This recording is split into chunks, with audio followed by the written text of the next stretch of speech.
Hey everybody, welcome to the third edition of Workout Weebs. Now, it's been interesting watching Spy Family. I've been liking it a lot. Not as, honestly, it's been surprising me a lot here and there with what Studio Wit and Cleverworks has been managing to accomplish. But last time, so Damien was a dick. Anya's bopped him. But yeah, violence is not the answer. But it was nice to see Lloyd not get too kind of bogged down by Anya for punching Damien.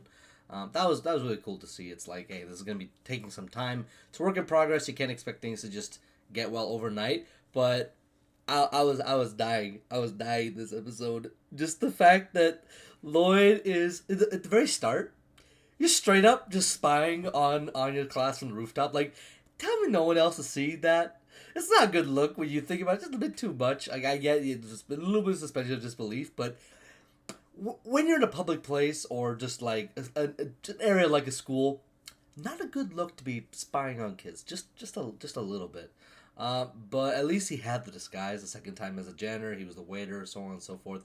But also subliminal messages. That was good. That was genuinely funny. Got a lot of laughs out of me. But when Anya's working herself up and just giving what is quite possibly, I think, probably the cutest apology I've ever seen from any anime so far, and Damien just losing it. It's very cute. It's very heartfelt. But I think the one thing that I'm wondering with Anya is, it seems to be well established at this point that her telepathy can be turned on and off.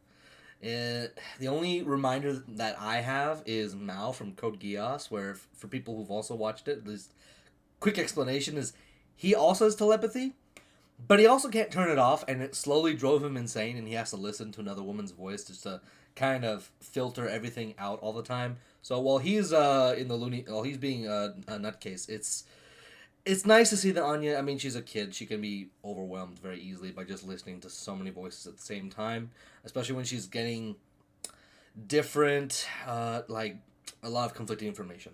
And so at the same time, you want to see kids just be kids. And I also thought it was really nice to show that as much as academics can be important, like, we're dealing with people who are probably like these kids are in what would be the equivalent of like senior or junior kindergarten, and you're throwing them like Pythagorean theorem and how to do like complex oh complex math equation. It's just really too much for someone at that age to handle. But it was nice that they kind of let her off a little bit. And hey, she still wants to please Lloyd at the same time and show that she can handle it. But you do have it under the pretext that she's afraid she's going to be kicked out because he might look for another kid. And that it's it's always interesting to see that veneer of we're a family, we gotta stick together, but also the reminder of the mission is it's like a sort of Damocles kind of hanging in the air of when is everything gonna come out, when is everything gonna break.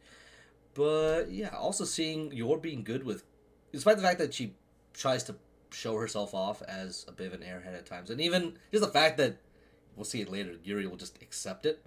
That's like she's good with combat intel, for sure. She's a combat specialist, a genius. But the fact that it's like, oh no, like I am who I am. Please just don't look any further. Don't look into the assassin background. But yeah, I was also nice seeing like that towards the end of that conversation of for episode 7 between Lloyd, Yuri, and Yor about their relationship was really awkward, but it was also really cute to see kind of that using that positive enforcement with Yuri and trying to show that to Anya. Marriage really is a type of partnership. It takes time. You can't force these things, just like a lot of things in life. It was really cool to see. So that's episode 7. Episode 8, just straight up going in with the secret police. Papers, please. We need to know exactly who you are, and we may be suspecting you of suspicious activities.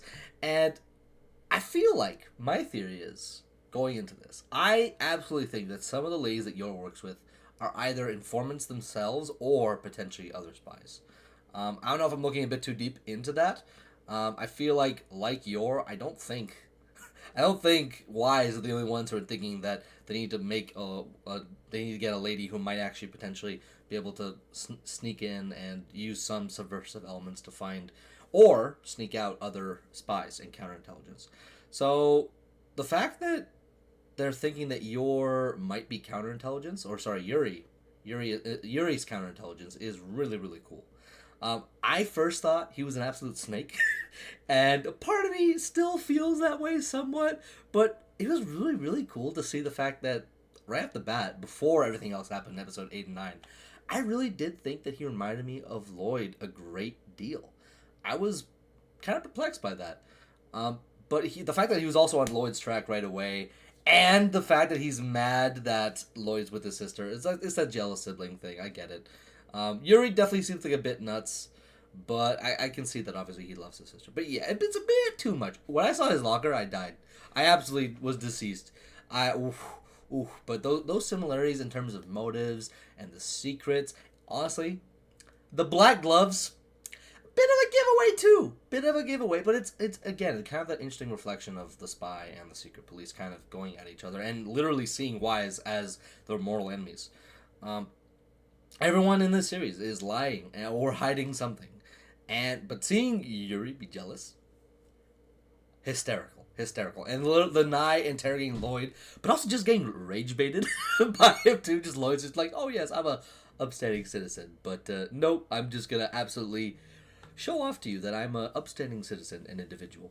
But yeah, Lloyd also figuring him out that he was a member of the secret police. Okay, all right, I see what you're doing here.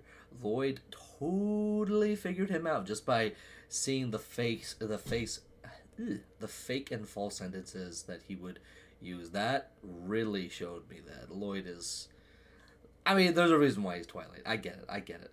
But yeah, I was absolutely enthralled by everything that was taking place. But also, it was kind of cute to see the reveal. Like, I was wondering why Yor became an assassin, and it really is... I mean, it's dark as hell, in one respect, but just the fact that she literally puts her life on the line. Also, probably others' lives on the line as well too, to try and provide for Yuri to get him to that spot he would be eventually. Yes, working for an agency, but also I'm gonna be secret police too. But the end of 8, go on and kiss the girl. That's what I was going like. Oh come on, it can't be that bad. Like you guys are faking it. The actors fake kiss on fake being in love all the time, unless you're Liam Nielsen and Pamela Anderson in the Naked Gun reboot that I want to see at some point. But yeah, that was cute. But just the fact that in 9, she has to be inebriated to like even try and attempt it. I don't know how I feel about that. I don't know if I feel like that. That did rub me the wrong way just a tad, but I kind of get it as well. But it's like, oh, I can't see myself doing this unless I'm drunk at a kind of attitude. That,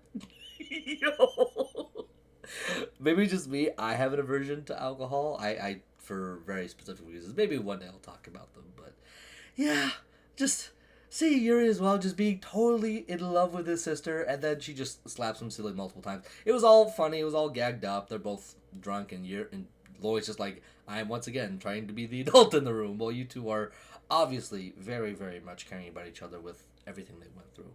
But yeah, just seeing that Yuri being jealous of their bond, but also the fact that he's like, yo, if you even hurt my sister, I'm gonna have you execute. Oh no, just mad. I don't know, bro. Using your authority as a member of your government's counterintelligence agency to execute your personal enemies. Definitely trust you with power is all I'm gonna say. Like, please go on and become president, because at that rate, like, we know we're gonna be in safe hands. But yeah, Yuri also being confirmed drunk, not surprised. I guess it just runs in the family. But yeah, apart from that, one thing I'm really enjoying so far is a large part about this here. I mean, Anya makes this very apparent and clear. The internal dialogues and monologues are really, really fun to kind of analyze and go through and see the fact that Anya is the one who actually makes them a dialogue, because that transfers through her telepathy.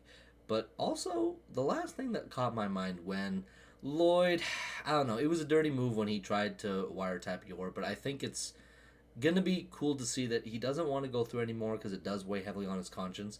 But also, Frankie telling Lloyd not to trust anyone. That's just feels way too much like it's up and in your face setup that he might not be who he appears to be either.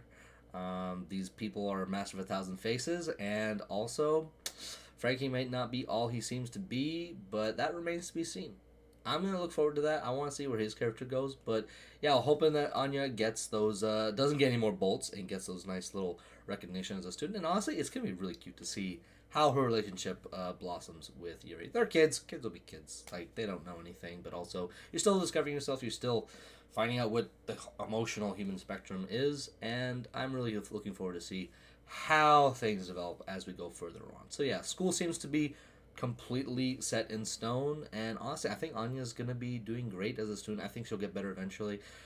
But yeah, apart from that, Spy Family, still great, still recommend it, and I'll be looking forward to watching and seeing more later in the week. And as we keep going through the summer, have a great day in the meantime. Check out my other videos. I got one video coming later on this Friday about Final Fantasy 4. Check it out when you can. I think it deserves a remake, and I'll tell you why exactly very, very soon. Take care, everybody, and adios.